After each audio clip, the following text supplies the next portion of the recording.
Well, hello, everybody. Rich Linton from the College of Agriculture and Life Sciences here with the Associate Dean of Extension, Dr. Rich Bonanno, and welcome to Farm City Week. We're very, very happy to be able to provide a joint presentation today relative to an update for the College of Agriculture and Life Sciences. And I guess, as we go through all of the challenges associated with COVID-19, it reminds us about how important and how committed we are to the land-grant mission of research, teaching, extension and outreach and engagement, and even international programs. And this commitment to the land-grant mission has never been more important. And while things are changing and the way in which we're doing things is different for our students and different from a research perspective and different from an extension standpoint, we're doing everything we can to be committed to the importance of the land-grant mission and meeting the needs of our stakeholders in North Carolina, nationally and globally. And we're committed to going after those grand global challenges, the grand global challenges that will make a difference in the world, but will also make a difference for our stakeholders and our communities that we serve in North Carolina. And during COVID-19 and at all other times, we're also very committed to protecting the pack, whether it's online instruction to protect our students, or whether it's all the interventions that we're doing for both the basic and applied research on campus, and utilization of masks and social distancing, as well as all the programs that we do off campus with our research stations and with cooperative extension. We're doing everything we can to be able to deliver what we need to deliver, and at the same time, protecting our most important asset, which is our people. And even though we've got COVID-19, there's all sorts of incredible things going on in the College of Agriculture and Life Sciences. If you look at this slide in the bottom right, you'll see that our college last year received almost $100 million in competitive research dollars. Our goal is to get to 100 million, but just to give you a perspective, when we started 7 or 8 years ago, our college was just at 50 million. So we've doubled in the last 7 years. From an enrollment standpoint, we're now one of the top universities in the country when it comes to both undergraduate and graduate students. We have a total of almost 2,700 undergraduate students. About 2,400 of those are in the traditional 4-year program, and another 300 in our very popular 2-year Ag Institute program. And from a graduate student perspective, we're just at about 1,000 students, which places us as one of the very top in the country.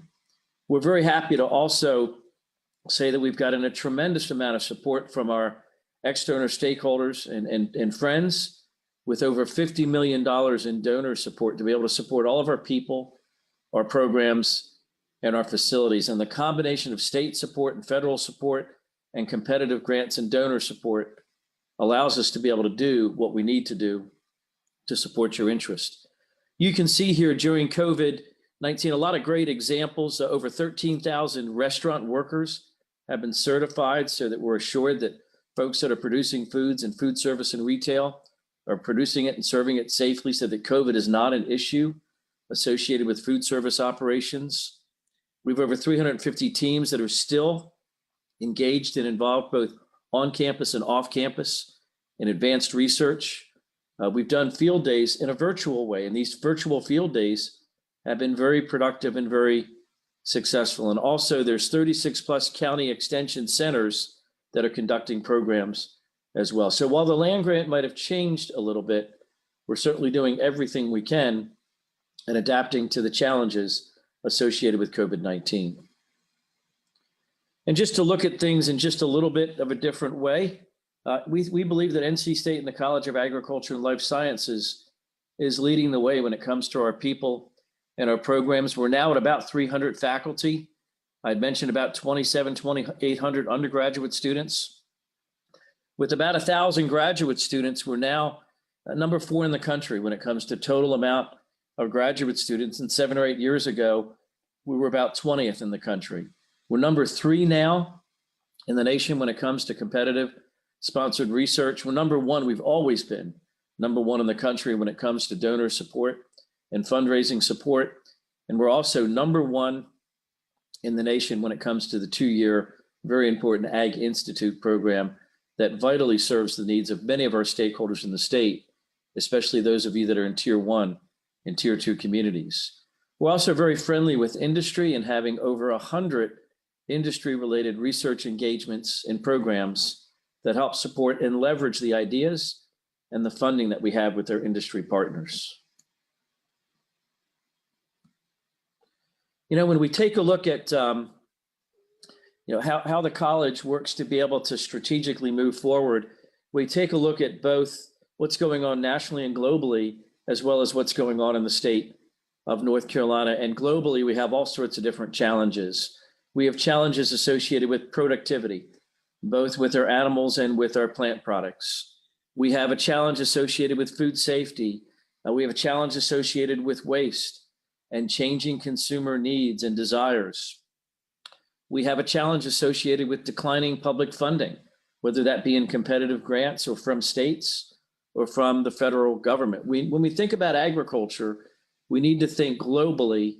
How are we going to solve the grand global challenges of the future? How are we going to feed the world? How are we going to double our production with all of these challenges that are in front of us? And it's not only important to look at what's happening globally, but perhaps as a land-grant university, it's important to think about what we're doing very specific to the state. And I'm now going to turn this over to my colleague, Rich Bonanno, to be able to help talk through what's important in the state of North Carolina and some of the programs that we're developing there.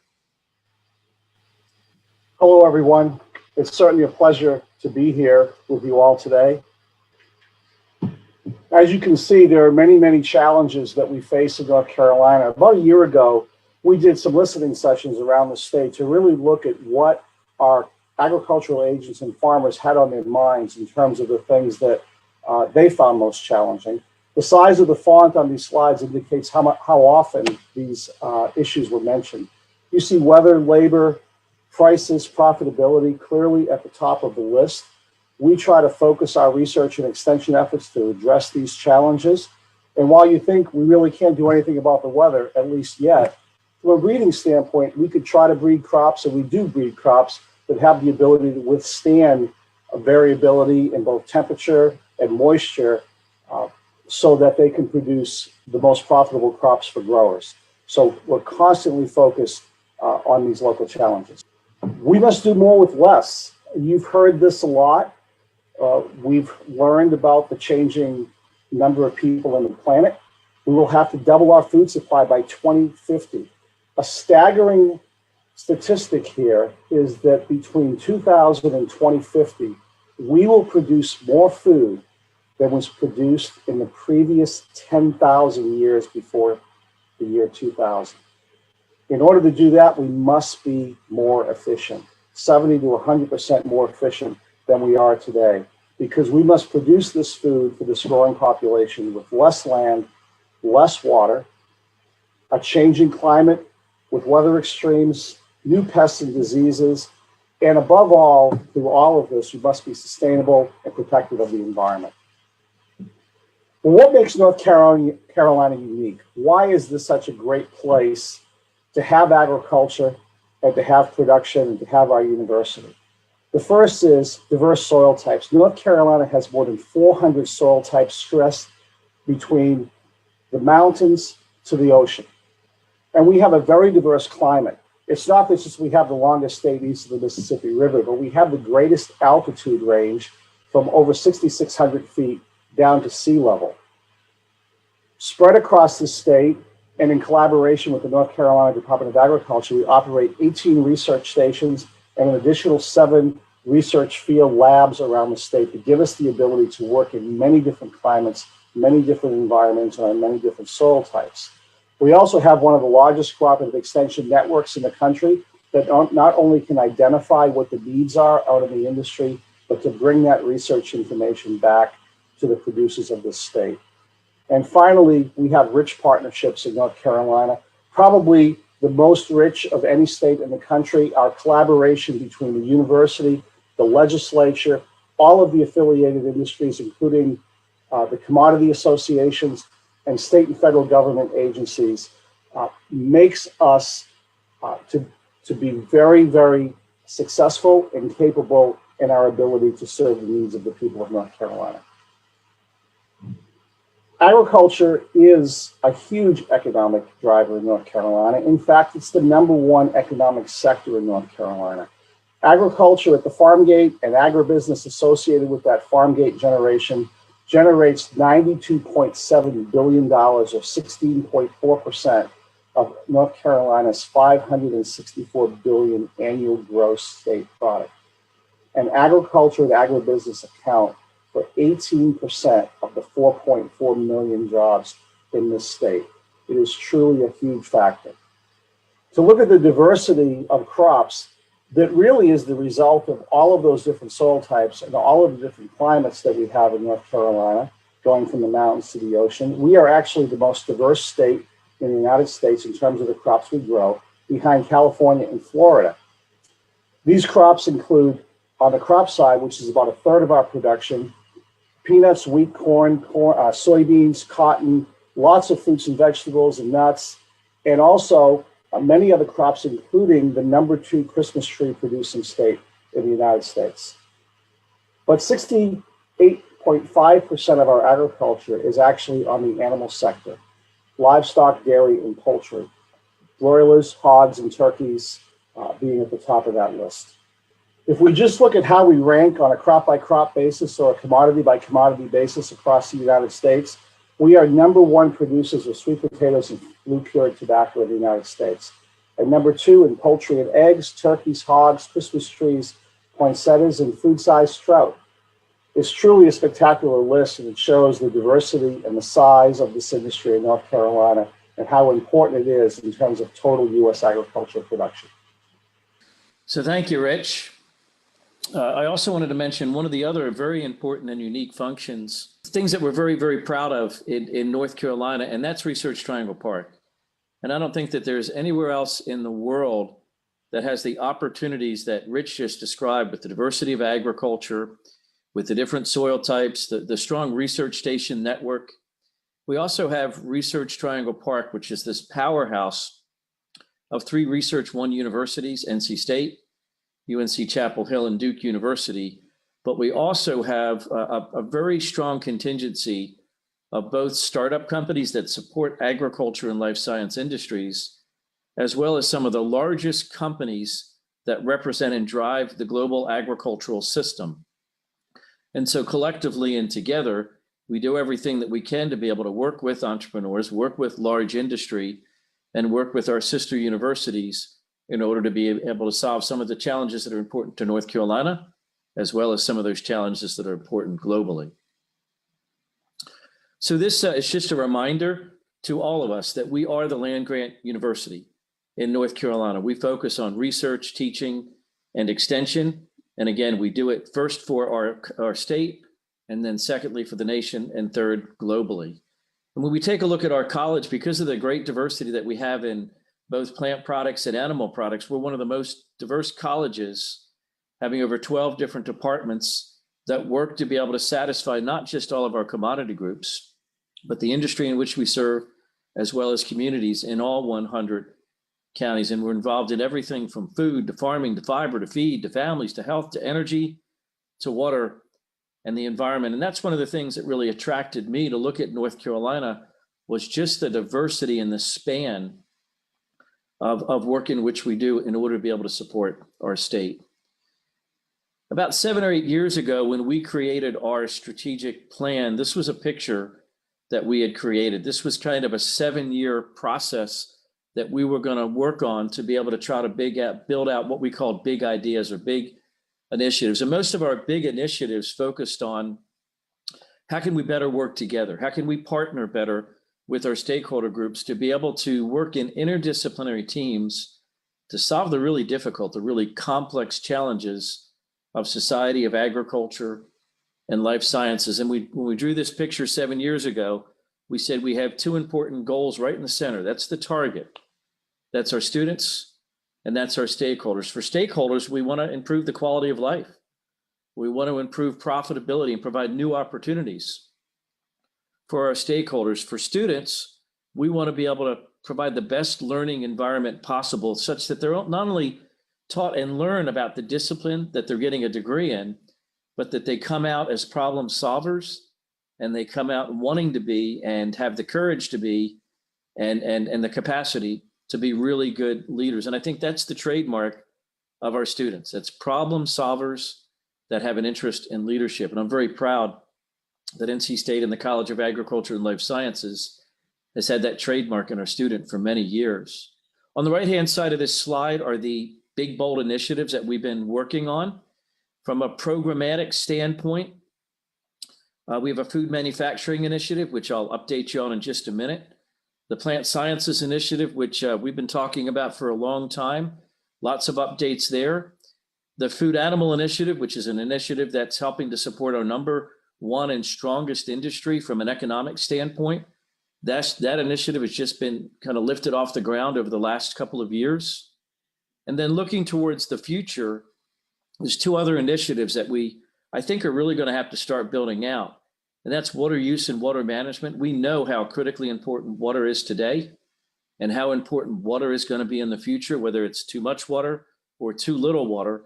We need to focus on how we can preserve and utilize that natural resource in the most positive way. And then I actually believe that the number one most important issue in moving forward in agriculture is to be able to connect agriculture and food systems with human health and benefits to human health. Human health is so much reliant upon what we consume and what we eat. And I think we can help reduce some of the highest costs that we have as a nation, which is human health. And so I think that connection between agriculture and food systems and human health also opens the door for great partnerships with UNC Chapel Hill and Duke. So we look forward to that initiative growing over the next several years. We also think about expanding human capacity. You all have known about the importance of student access and making sure that we have ways to be able to provide a land grant educational opportunity for everybody, whether you're in the tier 1, a tier 2, or a tier 3 community in North Carolina. We want to be able to be the land grant university for all. And our student access programs have done a really good job of recruiting and providing many different kinds of opportunities for students to be able to get into NC State and ultimately get a degree at NC State. And I would say that that's probably the number one most positive thing that I am, as a dean, am most proud of, that this college has been able to respond to, because it was such an important and big issue when I initially took on this job about 8 years ago. We also are believers in leadership, and we make the statement that we can't be a leading state when it comes to agricultural production if we don't foster leadership. And we work to foster leadership in 4-H programs and FFA programs for students that are not yet at NC State, for our undergraduate and our graduate students when they're at NC State, to our faculty, to our staff, and yes, also to our external stakeholders. And we have so many leadership programs that are helping all of us be better leaders so that we can help push agriculture forward together. So I wanted to just talk through the 3 big initiatives that I had mentioned. Of course, the Plant Sciences Initiative has been an initiative that we've been working on very hard over the last several years. I will tell you that there's been tremendous investments that have been made relative to people. We've hired some 110 faculty in the College of Agriculture and Life Sciences in the last 4 years. I think 78 of them will have a direct impact on plant science education and plant science research and plant science cooperative extension programs. And so we're building a stronger foundation of plant scientists, not only in the College of Agriculture and Life Sciences, but also in other colleges at NC State. We also have developed a strategy around how we're going to best lead research and educational programs. And we have 4 different platforms: 3 research-based platforms, 1 in plant improvement, that's better genetics, that's better production practices; 1 in data-driven plant science, that's about using all of this data, all of this information to better inform us to make better decisions around all this information that we have that today is so complex, that we're trying to be able to utilize it to be able to make better informed decisions. And then resilient agriculture systems, which focuses on things like building a sustainable food supply and a sustainable environment. Embedded above or within is the education and outreach platform. If you go back and you look at our strategic plan, it's all about our external stakeholders and our students. And it's about educating our external stakeholders and our students. And so the education and outreach program will ensure that all the new information, all the innovation, all the new technologies developed by the research platforms, educational programs are delivered to our students and to our external stakeholders. We've got a beautiful building being built on the NC State campus that's shown right behind me on my virtual Zoom background.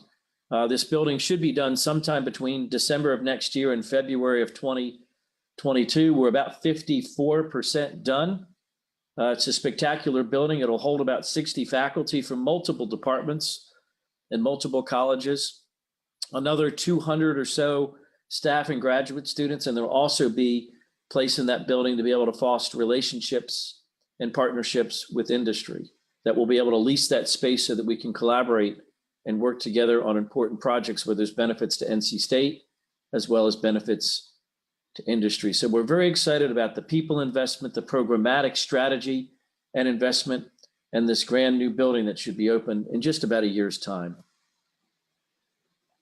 Then there's also the food manufacturing initiative, where we've hired great leadership. Dr. Bill Amutis, I've been trying to hire Bill Amutis for 15 years, and finally, this was the thing that got Dr. Bill Amutis to be able to come out of industry after 25, 30 years and lead a new initiative around food manufacturing. And it's about building the economy, about creating new and innovative consumer-friendly food products that are shelf-stable or refrigerated or frozen. A brand new facility was built and constructed, and a ribbon cutting was done last year in our Kannapolis research facility. And it's without a doubt the best facility in the country for the creation of these new and novel food manufactured products. And I'm hoping that this helps to attract and recruit new industry into the state of North Carolina to be able to help boost our already #1 economic engine.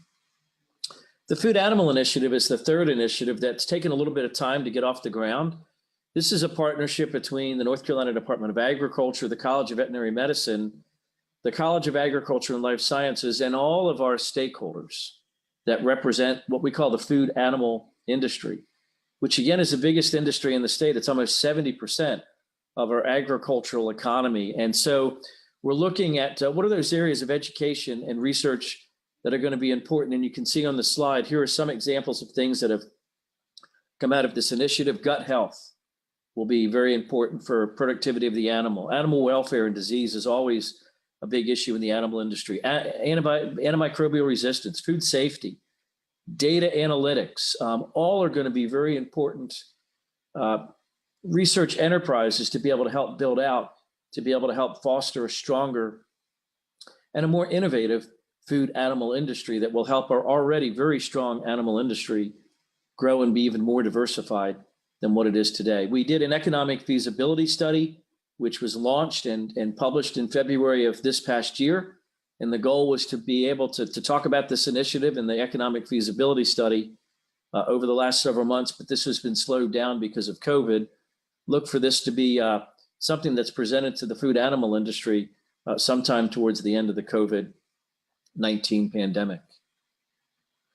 Yeah, and I wanted to kind of really focus on what keeps a dean from sleeping well at night. And the biggest issue and the biggest challenge that I believe that we have in the industry, and that's people, and that's talent. If you take a look at what is the demand for college graduates that get a degree in agriculture in the United States every year, there's about 58,000 new jobs. But the supply of college graduates in agriculture from all American universities combined, we fall short. In fact, we fall over 20,000 jobs short, which means that we are not equipping the industry with experienced students that have been taught agriculture and life science principles. They're getting students that come from a different field that may not be educated and may not have an interest. And so I think we've got to do a better job. All of us need to do a better job of making agriculture and life science occupations more interesting so that we can do a better job of recruiting students into this very, very important field of the future. So my challenge to my staff and to all of you is let's do what we can to be able to articulate and advocate about the importance of agriculture in this state, and also do everything we can to be able to try to get into high schools, try to be able to get to guidance counselors and parents and let them know just how important and critical this industry is, and that there's jobs out there that are available for students once they graduate. So I'm now going to turn it over to my colleague, Rich Bonanno, who will take us home. Thank you, Dean. I wanted to talk a little bit about extension as we get near the end. And just to tell you, if I could sum it up in one phrase as to what extension does, it really is about increasing prosperity for the people in North Carolina. Using our land-grant institutions, NC State and also NC A&T State University in Greensboro, as a bridge to our people. And we do that in three major program areas: agriculture, food and nutrition, and also youth development. And we're very proud of these three areas and the people that we're able to help in North Carolina. We are spread all over the state. Collectively, we are in 100 counties plus the Eastern Band of Cherokee. We have an office in each of these counties, fully staffed to support all of our program areas, as I mentioned, agriculture, food and nutrition, and 4-H. Collectively, between the people in the counties that we have, as well as faculty and other staff on campus, there are over 1,000 of us that focus on extension in North Carolina. Just looking at our impact, we brought in a third party to evaluate the impact of extension in North Carolina. And through all of our programming and all of our program areas, we have a $2.1 billion impact on the economy of North Carolina. That is a 27-to-1 return on the federal, state, and county dollars that are invested by the taxpayers into extension for the people of North Carolina. As I mentioned, 1,058 professionals in 101 centers. Face-to-face contacts, over 1.5 million people per year, over 13,000 programs, and 2.6 million unique visitors annually to our extension sites, with over 8.1 million total page views. Certainly a great impact for all of our program areas throughout the state. A little bit about COVID-19 before the Dean wraps up. COVID-19 has really disrupted the lives of many people in North Carolina, and that includes all of us that work for NC State and North Carolina A&T State as well. And despite the unprecedented disruptions to daily life, Extension has continued to provide research-based information to the public. We're doing it a little differently, but we haven't stopped doing it. Preparing and protecting all farm communities during the pandemic, we never stopped visiting farmers. We never stopped providing the information that was needed to get out to the people of North Carolina. We've adopted a lot of new tools. We have a lot of field days, a lot of times when we invite farmers, especially, to our research stations and to farm demonstrations all around the state. The picture behind me is just one of those sites in Beaufort County. Thankfully, we were able to capture all of the information that we would have presented in person at these field days, virtually, to everybody that was willing and wished to watch that information. The Dean also mentioned the Count on Me NC campaign, educating thousands of restaurant businesses and restaurant workers on how to be safe with the COVID-19 pandemic. And finally, in our youth programming throughout the summer and fall, even though we were not able to have our summer 4-H camps face-to-face, we were able to continue to conduct youth livestock shows, and our 4-H Daily Spark on Facebook Live has been viewed by many, many people. In fact, we have actually been able to contact more people through these virtual platforms than we've been able to do in our normal face-to-face programming. And with that, Dean, back to you. I wanted to just mention that NC State University is now in the process of doing their new strategic plan, which will take us out for the next 7 and 8 years. I had the privilege and honor to be able to serve on one of 9 committees that worked on trying to shape the future for NC State. And I had the committee that helped define what a land grant is and what a land grant should be. Rich Bonanno was a part of that team. And I think we put out some really good information that will help NC State embrace the importance of the land grant mission. And I think it's going to help our college as well. So from our perspective, our planning process for our new strategic plan will involve waiting for the university strategic plan to come out and then assessing where the university is, where the university is going, where agriculture and life science is going globally, where agriculture and life science is going in the state of North Carolina, what we've done well in the past and what we haven't done well in the past, and what, most importantly, we need to do as we move forward. And as we did many years ago, we reached out to our communities all over this wonderful state of North Carolina and engaged you in that conversation. And like we did several years ago with over 4,000 people that we reached out face to face, we'll plan on doing the same thing as we develop the next strategic plan to take our college to even the highest level. With that, I will go to the last. I'm going to give you a virtual. There you go. That's what I'm looking for. I wanted us both to give the Go Pack. It looks like we can't do it together, but we can do it back to back. I would say to all of you, happy Farm City Week and Go Pack. Be well. Thank you.